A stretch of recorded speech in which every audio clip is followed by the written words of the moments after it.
If you're looking for an underdog team to root for in 2023, Wyoming is probably your perfect pick. Greg Bola has done a phenomenal job of getting Wyoming to bowl games and really overachieving. And today we take a look at the top 10 players that are going to make that happen again this year. Now, when you think Wyoming football, everybody automatically goes to Josh Allen. Then when you go to the linebacker position, a guy like Easton Gibbs kind of flies under the radar when you've had guys like Logan Wilson and whatnot. But when it's all said and done, if Easton Gibbs sticks around for 2 more years, he is going to be the all-time leader in tackles. Already has 252 to his name in his career, including 121 last year. All Wyoming really does is just produce guys who know how to make plays. And Easton Gibbs is one of those guys on the defensive side of the ball. This is a defense that I think is getting really criminally underrated. And Gibbs is another guy that's going to potentially fly under the radar and potentially make some noise when it's all said and done. He knows what he's doing. He's a smart player who knows how to get to the football. And he also has the ability to be disruptive. Has good size for a linebacker at 6'2", 235 pounds. This is the potential next NFL player at the linebacker position coming out of Wyoming. And when it's all said and done, like I said, he could be the best that's ever done it at this program. Now, we talk about the defense side of the ball. The defensive line is going to have a trio here that we'll talk about. One of them in the middle, Jordan BERTAGNOLE, second team All Mountain West, according to College Football Network, 7.5 tackles for loss, 5.5 sacks. This is a guy who is pretty good in terms of size up the middle. And when you're looking at what he can do, he is super disruptive. And I think one thing you have to take a look at is Wyoming was really good at getting after the quarterback, and that's from everybody. You're looking at a defensive tackle with 5.5 tackles for loss, or excuse me, 5.5 sacks. That's huge because this as a position, once again, we talk about defensive tackle, nose guard. Those guys don't get a ton of opportunities to get after the quarterback. It's just so hard to win in the trenches unless you get one-on-one matchups. And even then, just because you get past the guy means that there's always one other guy waiting for you. So that's going to be something to keep an eye on. And again, this trio is really good at getting after the quarterback. And this was a group that was 19th in sacks last year in the college football. And I think they could be even better in 2023. Going out to the edge, Devon Harris is a threat on the edge, plain and simple. 13 tackles for loss, 8 sacks, a guy that's going to get after the quarterback. He's going to get after his defensive or his offensive matchup, his offensive tackle. And if he can add a little bit more size, you're going to look at a future in the NFL. 6'4", 230 pounds. We'd like to see him bulk up on that frame, but that's where he gets his speed from. Now, you don't want to sacrifice the speed by adding too much weight, but this is someone who can add weight to his frame. Maybe he goes to linebacker at the next level, but right now, this is someone who gets after the quarterback. And really, last year was his first season as a starter, first full year as a producer for this defense. And he is someone that is going to command a lot of attention, and that's going to open things up for a lot of other people on the field as well. His partner in crime on the other side of the football, Braden Siders, another defensive end that is going to get after the quarterback. Same thing with him, 6'3", 235 pounds. You'd like to see a little bit more weight on his frame, but obviously we're going to wait and see what the offseason has done for them. They're going to obviously weigh in and add some size to those frames, and that could be an even bigger problem. 13.5 tackles for loss, 7 sacks. I really like what Wyoming is doing up front, and that's, like I said, it's going to open things up for guys like Easton Gibbs. That's going to make them much clearer running lanes to be able to get to the football. And I really like what Wyoming has going on defensively, and whether or not that leads to a solid group and gives this team a chance remains to be seen. But I think that the writing is on the wall that this is going to be a pretty good team in 2023. Now, a solid addition, when you lose a guy like Titus Swen, that obviously was going to hurt.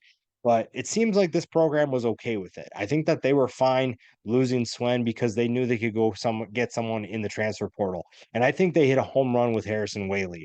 This is a Northern Illinois running back who has over 1,900 yards in his career, 10 touchdowns. I think that he'll fit into what Wyoming wants to do, and that is run the football offensively. They are not going to be this air raid team. They are not going to be a team that throws the ball 50 times a game. They want to run the football. And a guy like WAYLEE is going to give them that workhorse back that can make things happen. He did it at Northern Illinois, and he's going to be able to do it again at Wyoming. Now, say that Wyoming does want to throw the football because they're going to. They even though they haven't had a Josh Allen, they're still going to have to throw the football. It's just plain and simple. That is how it's going to go. And getting someone like AYIR ASANTE from Holy Cross was a huge addition. This is someone who averaged 21.8 yards per catch in 2022. And I think that his big play ability will be on full display in this offense. Again, we talked about the nature of this offense. They want to run the football. That is going to open up play action for both the quarterback and guys like ASANTE that are going to be able to make big plays and open up the field for that rushing attack even more. Now, the quarterback that has to take a step forward is Andrew Peasley. Now, he's obviously competing still for the starting job, but I think that he is going to be that guy. He is going to be the starter for them, and he just needs to take a step forward in terms of consistency. This was a team that wasn't exactly explosive in terms of yards per play at 5.2, 99th in college football. The passing attack, 125th in college football. Now, part of that is just the nature of the offense, but I think you're looking at a group that can be much better in 2023. This is a group that has, and we'll talk about a few more guys here in just a little bit. The passing attack has a ton of potential. I think that they could be a solid group, maybe not top 25, definitely not top 25. What am I saying? But this is a group that could be fairly average. And while that sounds really bad, fairly average means that their rushing attack is going to do a ton of damage because of it. One of his top targets could be tight end TREYTON Welch. This is a player that has a lot of potential in terms of his big playability. Averaged 14 yards per catch on just 22 catches last year, 5 touchdowns in those 22 catches. 6'3", 241 pounds. Solid option. I think that you're again, this passing attack has a lot of potential. It has a lot of weapons that you could utilize. It's just a matter of finding out what plays are going to work, how to get those guys open, and when to utilize that pass to open up the rushing attack. Again, Wyoming is still going to want to run the football, but having a guy like Trayton Welch is going to make things easier for a passing attack that maybe needs to find some more consistency before they do things more. And yet another player to keep an eye on, WYATT WIELAND, someone who I think you're looking at an underrated player that only had 23 catches last year. This, again, you're not going to see a ton of catches for these players. Now, maybe that changes this year. Maybe they find this magic pill that makes them an air raid team. Probably not. They're going to want to run the football, but they have options. It's not like this is a team that doesn't have talent on the outside. They have the ability to make things happen, and guys like Wayland are going to make life pretty easy for guys like Andrew Presley. It's just a matter of Peasley. It's only a matter of figuring things out and finding ways to be more consistent. A lot of that stems from the quarterback position, giving him more opportunities.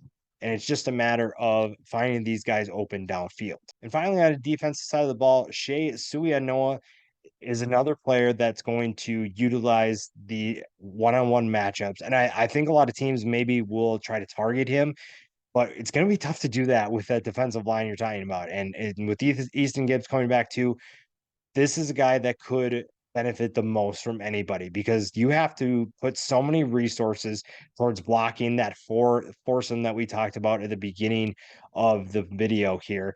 You're looking at someone who can take a step forward in terms of production. He is going to get so many opportunities to make plays because teams are going to allocate so many resources towards stopping those other guys that a guy like SUIAUNOA is just going to be able to do mop-up duty, and it's going to be a lot of easy plays for him. Now, that being said, I think that he's a really talented player. I think that he could get a lot of recognition, and you're looking at someone who could be all conference when it's all said and done, simply based on the production that he's going to see. Wyoming is going to be a fun team to watch because they're going to be able to make a lot of underrated plays. And you're looking at a team that is still an underdog because they play in Wyoming, so people don't really pay attention to them. But this is a Mountain West Conference that has some guys at the top that everybody focuses on. And teams like Wyoming fly under the radar. And that's good because this is, I think, is a program that is set to shock some people. I think that they are just meant to overachieve. And Craig Bowl, once again, has a solid nucleus that can make that happen in 2023.